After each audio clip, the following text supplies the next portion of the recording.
Good afternoon. Today is Tuesday, August 6th. Welcome to Arts, Parks, Libraries, and Entertainment. I am present. Councilmember Cap. Present. 2 minutes early. Councilmember Easlick. Okay. Councilmember Ewing. I am vaguely. Okay. Vaguely here. Councilmember Gadd. Councilmember Hancock is not here. Councilmember Taylor's not here. Vice Chair Vo is not here. And Councilmember Welsh is not here. Well, we do have a quorum, so let us get started. We do have a guest today, so I don't want to waste any time. Let's get through our legislation here. No one here for public comment. So, first resolution is RS 2024-624, Porterfield Stiles, Ewing, and Welsh accepts a grant from the Tennessee State Library and Archives to the Nashville Public Library to target library materials to persons having difficulty using a library and to the underserved to provide special services to children and young people and to promote general education support services. Can I get a motion? Move. Second. This Jenny's moves I in know, here. This I know. is weird. I know. Okay. I was thinking it too. I was like, we missed. It's been moved and seconded. Any discussion? This seems very self-explanatory, and it's all very good things. No conversation? Awesome. All in favor? Aye. Aye. Any against? Any opposed? Any not voting? Awesome sauce. Resolution passes. Favor, 0 against. Second, RS 2024-625, Porterfield Stiles and Welsh approves a grant contract between the Metropolitan Government and the Conservancy for the Parthenon and Centennial Park as fiscal agent for Celebrate Nashville, a 501c3 organization to provide cultural event management and services. Can I get a motion? Second? Second. Excellent. It's been moved and seconded. Any discussion? Anyone have a question before I ask my question? Okay, so this is coming back before us. How have we worked this all out so that Celebration Nashville can continue with the celebration of I'll give the their overhead, national and then she can cultures? give any specifics if she wants to. Okay, fantastic.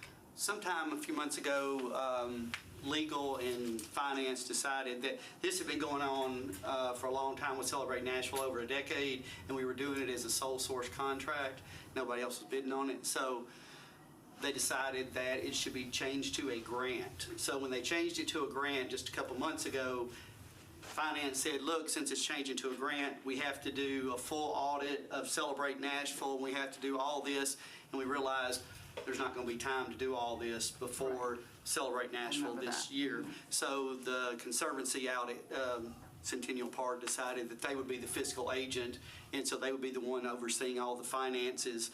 And then Cindy, who's in charge of Celebrate Nashville, who's in charge of getting a lot of the vendors and paying all the people, make sure everything's doing well, she is going to still be over that. And so Conservancy is going to pay her money, and then Parks is going to pay some of the vendors through our funds. So that's how that's going to work now. And so, Sydney, Yes. Is this a permanent arrangement, or is this how we're just functioning for this year to get through until we get the audit? It's a 2-year grant. 2-year grant, And then yeah. once they audit her and everything, then we can go back to the way it was before. Yeah. Okay. It was just kind of a shift suddenly, and we weren't quite prepared. Right. Because our fiscal year ends in December, so this all went down in the middle of, and then a lot of nonprofit auditors, since a lot of nonprofits have their fiscal year ending in June, there was no one available for months and months and months, so. Understood. Thank you for that explanation. I apologize that we are here again, but I think we worked it out, so. No need to apologize. The important thing is that the event goes on and it's so successful. Very determined to make it. It's been going on for 10 years. Is that correct? It's almost 30 years. I've been look with at it for 20. I started the nonprofit in 2011 to sustain it.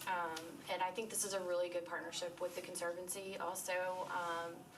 Just a lot of synergy there. And we've worked together with Kidsville. They do our children's area. John and I work really well together. So I think it's a really, really great positive thing too. So this may be more than a 2-year situation Yeah, if I think things go well? yeah. Okay. They have a lot more Thanks. resources. It's just me. Right. So, they have a staff and they've grown and stuff. So we're looking at future possibilities to make sure that this is sustainable and continues. Congratulations on keeping this event just by yourself for 30 years. That's pretty impressive. And now to have a larger partner congrats. There are a lot of nonprofits that Thank you. would And love Parks to have has that. also obviously been very supportive. Oh, thank you, former Councilmember Roden. And thank you for all your support too, so. Not at all. So we're excited. Arts are important. Okay, so thank you for that. All in favor? Aye. Aye. Any opposed? Any abstaining? Nope. Awesome. Motion passes. 5 in favor, 0 against. Okay, good times now. Phil Luckett is here with us today. So, as you all will recall, at the beginning of the term, we had a conversation about the things that we wanted to get done in this committee, and one of the things that we wanted to find out was about parks and what kind of deferred maintenance existed. So Phil is here. In front of you, you have a printout of all of the items. So I would ask that we pay attention to Phil while he presents all these items, and then we can ask questions afterwards. So Phil, turning it over to you. Well, thank you. Excuse me for my voice. I'm a little, Very white today. It's okay. yes, not without even trying. All right, so the first page, this has got several pages in here, and they're all different areas that Parks has deferred maintenance on. First, paving is it's first page right here.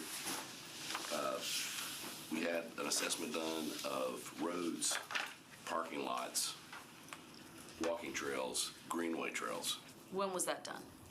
last year. And they're also now working on finishing up bridges and boardwalks. Okay?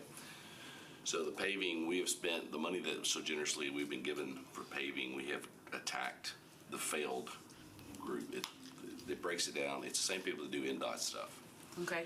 Breaks it down into excellent, which is stuff we just redid, good, fair, poor, and failed.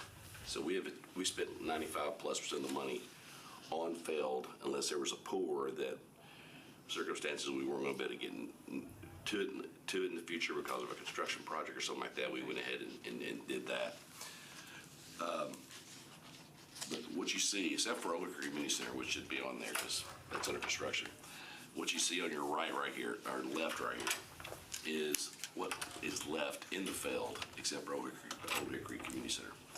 So that number is what it would take, minus 141, is what it would take to finish up all the fails in the park system.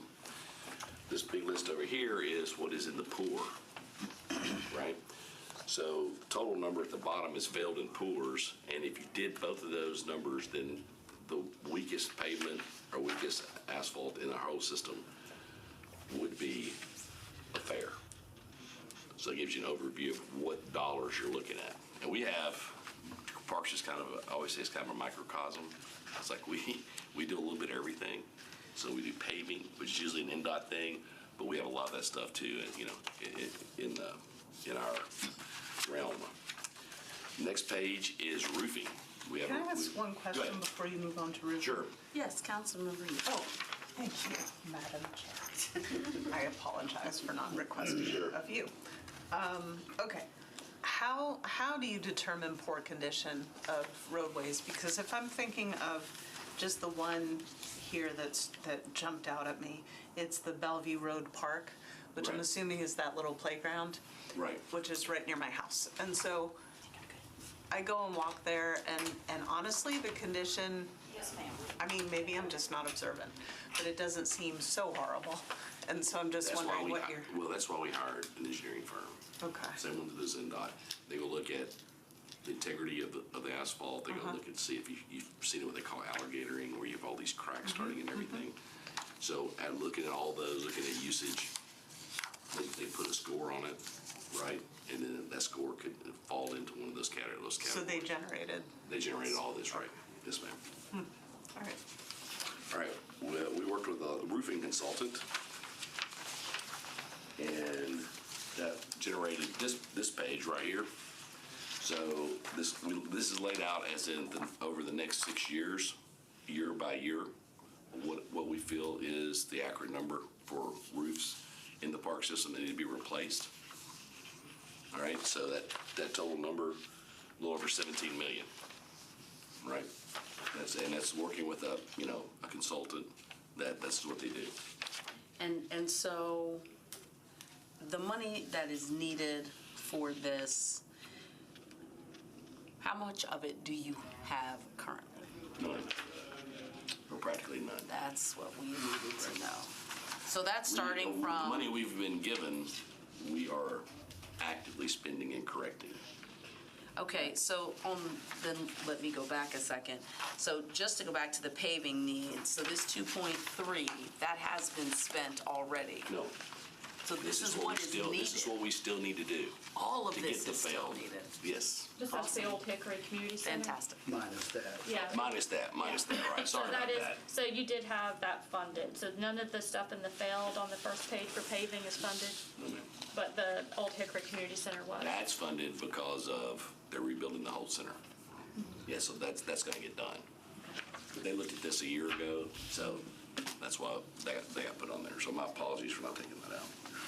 Okay, so this says 24, 25 We starting. haven't got to the bad stuff yet. Oh, I'm sorry, did you say we're not at the bad stuff? No, Oh, goody. All right. no, but I do have a anyways, question about the roofing. sure. Councilmember Easlick, yes. Sorry. In the CIB, there was roofing available for the Lakewood ball field. I think that happened. Did it? Okay. Yes, sir, I think it did. I'll check to make sure, but You're I'm almost, probably right. I'm almost positive it did. Okay. But let me check with William, he's my roofing guy. Councilmember to Gay? make sure. So on the, thank you, Chairman. So on the roofing needs, the way, so yes, you've got a phase plan of Right. the timeline, but Yes. what's so the way the paving was broke out was on Maybe it was conditions. just broke out, I didn't break it out in years, so, where. Yeah, but it was on conditions, It was on and conditions. so, but we don't have conditions on We the. don't have conditions on here, but it was done by condition and how long the roof's there, are there issues? so these is it are- leaking? Right, that's why we had a roofing consultant do it, and then we broke it out, he broke it out with us. Okay. What is the most in need first? Okay, so if we're applying kind of similar fail, pour, what, I guess there's not like really a standard there, but. He has given us that. But just the It's life of the roof? Life of the roof, right. Okay. All right, thank you. Life expectancy. And can you tell me this, for 25, 26 roofing needs says Antioch Community Center. Is that supposed to be Southeast Community Center, or is this the small Small community Antioch- center across from Antioch Middle? Correct, Thank you. yes. Yeah, we would not do anything to Southeast or to Bellevue. That is not us, that is General Services. General Services. That is correct. My dream is to go to you all eventually. Well, just let us know. Oh, I've said it all the time. I need Okay. parks. So athletic field lighting, no, I couldn't resist. The stuff on the right, it should actually be capital, but it's stuff that really needs to happen at these other fields. But stuff on the left here, Which page are we? We're Up on to the next page? athletic field Athletic lighting. okay. we are right now doing 14 fields in athletic field lighting with money we've gotten, okay? These are all the ones on the left. We are not doing any of these yet. These still Okay. need to be done. Most of this lighting is left over from the 70s and 80s. Very What are the old. 14 that are currently being done? 14 we're currently being done is you're looking at $250,000 a field for athletic field lighting, so you're looking at $3.5 million. And can you give us a list, if it's not in this packet somewhere, of the ones that are being done right now? 7 fields at Cane Ridge, the 3 fields at Seven Oaks that the RBI does, right, for their program, because those don't even work. 3 fields at Shelby Little League for their Little League program. We're doing those. And the 1 field at Whitfield that does not work well, field 4 in the back. It was damaged years ago. Yes, Councilmember Ewing. Okay, so I'm assuming that the lighting that you priced out is LEDs? All of it's LEDs. We Okay. do not do anything else but LEDs. Did you consider alternatives like solar lighting, or is the pricing on that just prohibitive? With ball fields, it just can't get it bright enough. Okay. Right, we'll do solar lighting like at Bellevue Park, Red Caboose. Yep. That's all solar lighting there, Okay. and that's okay for that. But when you put stuff on 40 and 70-foot poles, it just, you can't get the lumens. Okay. Right. Good to know. Yeah, but we are going, it's all LED. Got it. Thank you. And now the ones on the over, so this is everything that needs to still be done on the left, right? And that's stuff that exists today, but it's just really old. Most all this stuff is really old. And then this on the right-hand side, like one of the fields at Cleveland is lit, but the big ball field, the big baseball field is not. So so that makes no sense to us. If you're gonna light one field, light in a park, why not have both? So that's kind of what this is over here. All right, next page. Now, we started last year doing assessing our buildings, having an engineering firm come in and assess our buildings to look at all our mechanical stuff, and that's HVAC, electrical, plumbing, all that stuff. So what you have in front of you is the first 24 buildings, and then I've added the sportsplex at the bottom. And what this is the first, our 25 of our buildings, we got 20 more they're starting to assess now. This tells you over the next, down here, these numbers, over the next 6 years, 7. This tells you the funding that needs to happen to correct problems or the stuff that's going to wear out, which is HVAC, whether it's new electrical panels. New bathrooms. Well, As no, in not- Cambridge not- Community Center. Right, stuff like that. Well, it could be, right, but this doesn't have really any stuff that is not the hardware, right? This is not like remodeling or anything like that. This is only like, a lot of this is HVAC, dehumidification. It is, they recommended putting building automation systems on every building. I didn't put that in here except for the sportsplex, which already has one, and it needs to be replaced. So let me ask you, since Cambridge Community Center is out in my area, and I was there just last night, I know that they need a new bathroom because That project just started. Did it? Yes, ma'am. Okay, Yes, I ma'am. didn't see anything last night, but I'm glad to hear about that. That is going to be, there'll be one downstairs. They're taking the 2 and going to turn that into one ADA, and they're building a new structure and have one ADA upstairs.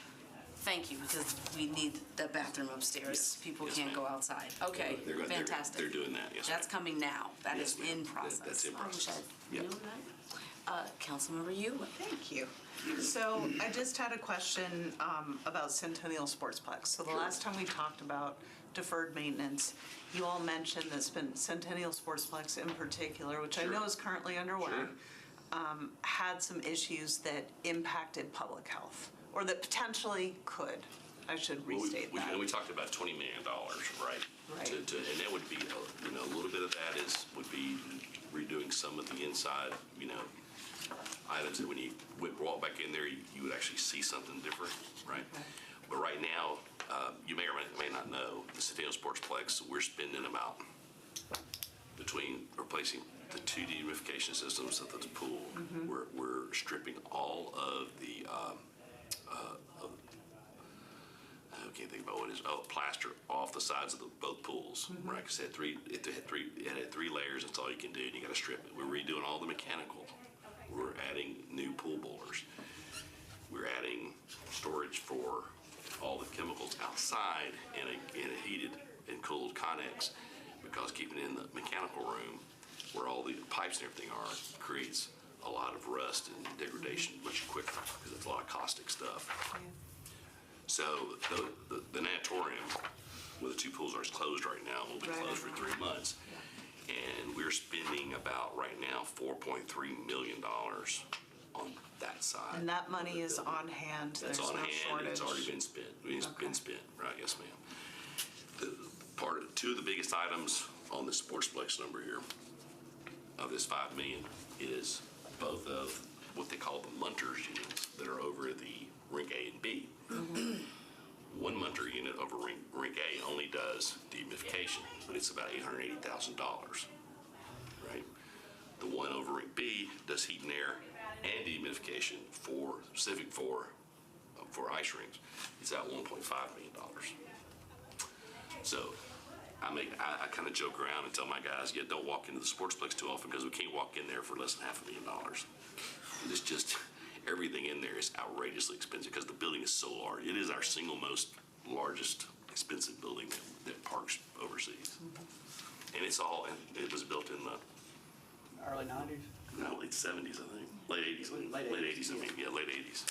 So Good. it's just, we got to that point, I mean, the chiller we replaced was 37 years old. And we had resorted to going to amazing that it lasted that eBay to buy parts. So we just replaced that with a new 250-ton chiller. Right. So that brings that up to, because that does the whole building. Okay. Yeah. So anyways, so this is, for 25 buildings is our mechanical needs, right?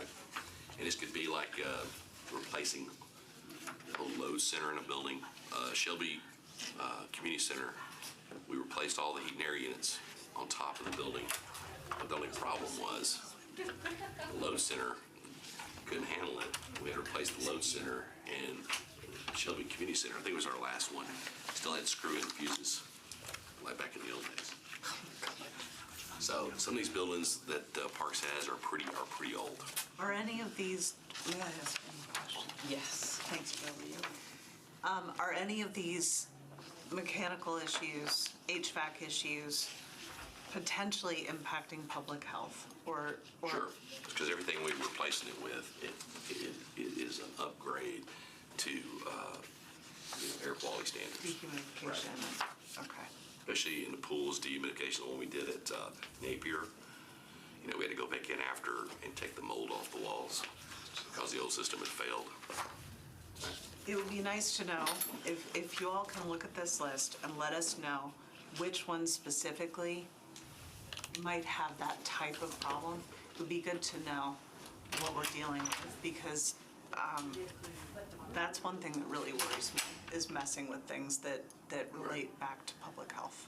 Right. So if you could let us know, if you could just like flag the ones that are of particular. I'll ask our engineer group to look at that. That'd be great. What I would like, because we got started late and GovOps is going to be coming in here in a few minutes, can you come back to our next meeting?